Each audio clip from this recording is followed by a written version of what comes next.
శ్రీ గణేశాయై నమః. ఓం శ్రీమాత్రే నమః. అందరికీ ఆహాహా ఏమి పద్యానికి స్వాగతం, సుస్వాగతం. ఈరోజు మనం శ్రీ పోతన గారు రాసిన దశమ స్కందంలోని ఒక పద్యాన్ని నేర్చుకుందామా? ఇది హేమంత వర్ణనము అనేటువంటి శీర్షికలోనిది. చలి ప్రవేశిస్తే ఎలా ఉంటుందో ఇందులో మనకి వర్ణించి చెప్పారు. ఇందులోని చలి వస్తే మంచు కురుస్తూ ఉంటుంది, అందరూ చలికి గడగడ వణుకుతూ ఉంటారు. అలాగే చలికి తామరలన్నీ కూడా ముడుచుకుపోతూ ఉంటాయి. అలాగే దంపతుల మధ్య అనురాగం కూడా ఇంకా ఎక్కువగా వెళ్ళి విరుస్తుంది, అనురాగం ఎక్కువ అవుతుంది అని చెప్పి చలి విషయంలో చెప్పారు.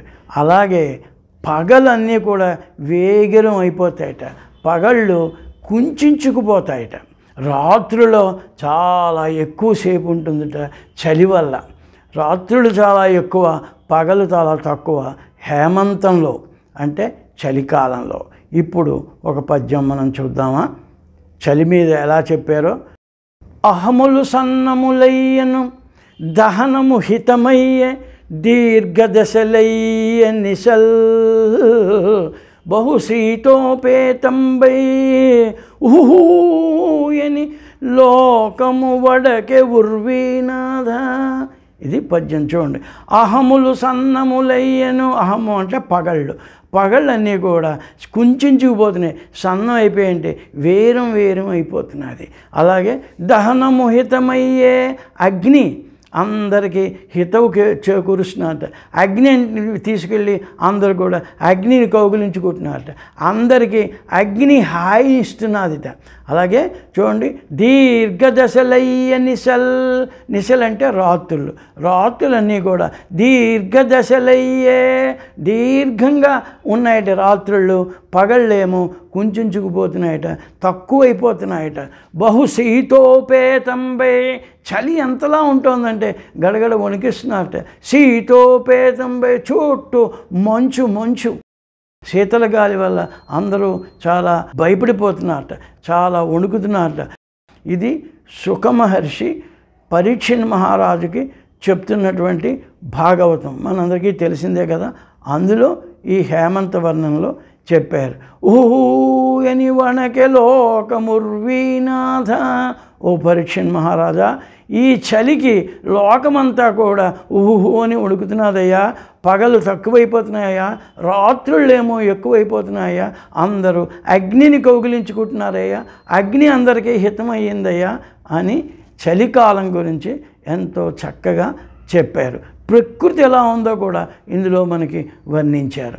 అలాగే మనం ఇప్పుడు మరొక పద్యం కూడా చూద్దాం. ఈ శీతాకాలం మీద పోతన గారు ఏమిటన్నారు. శంభుకంఠనొకటి జలరాశినొక్కటి, శంభుకంఠనొకటి జలరాశినొక్కటి, మరీనొక్కటి మనుజ మందిరముల ఒదిగగాక మెరసియున్న మూడగ్నులు చలికి నులికి భక్తి సలుపకున్నే. ఇది పద్యం. ఇందులో చూడండి, మనకి 3 అగ్నులను చెప్పారు. 3 అగ్నులు మనకి ఉన్నాయి. ఒకటి ఆహవనీయము, 2 గార్హపత్యము, 3వదేమో దక్షిణాగ్ని అని 3 అగ్నులు ఉన్నాయి. ఈ 3 అగ్నులు కూడా భయపడిపోయేట చలికి సేవ చేయడానికి చాలా భయపడిపోయి, ఒక అగ్ని వెళ్ళి శివుడి పాలనేత్రంలో చొచ్చుకుపోయింది, అందులో దాగుండిపోయిందట. 2వ అగ్ని వెళ్ళి సముద్రంలో సాగరంలోకి వెళ్ళిపోయి బడబాగ్ని రూపంలో చొచ్చుకుపోయిందంట. 3వది మనుజ మందిరముల, గృహస్థుల ఇళ్లల్లో వాళ్ళకి సేవ చేయడానికి ఉన్నదట. ఇందుచేత చలికి సేవ చేయలేక ఇవి తప్పించుకుని వచ్చి, ఒకటి శివుడి దగ్గర, 2 సముద్రంలో బడబాగ్ని రూపంలో, 3 మనుజ మందిరముల గృహస్థుల ఇళ్లలోని దూరిపోయాయి అని చెప్తున్నారు. చలికి తట్టుకోలేక, చలికి కానీ దొరికిపోయేవా, దానికి ఎక్కడలేని సేవ చేయవలసి ఉంటుందని భయపడిపోయి ఈ ప్రకారంగా ఈ 3 అగ్నులు కూడా దాంగున్నాయి. అని ఈ పద్యం ద్వారా మనకి చెప్పారు. అగ్ని కూడా చలికి భయపడిపోతున్నది, వణికిపోతున్నది అనే అర్థంలో చాలా చక్కగా చమత్కారంగా ఈ పద్యం రాశారు పోతన గారు. ఈ పద్యం కూడా మీకు నచ్చినట్టయితే లైక్ చేయండి, షేర్ చేయండి, సబ్స్క్రైబ్ చేయండి. మళ్ళీ మరో పద్యంలో కలుద్దాం. ఆహాహా ఏమి పద్యంలో. అందరికీ నమస్కారం.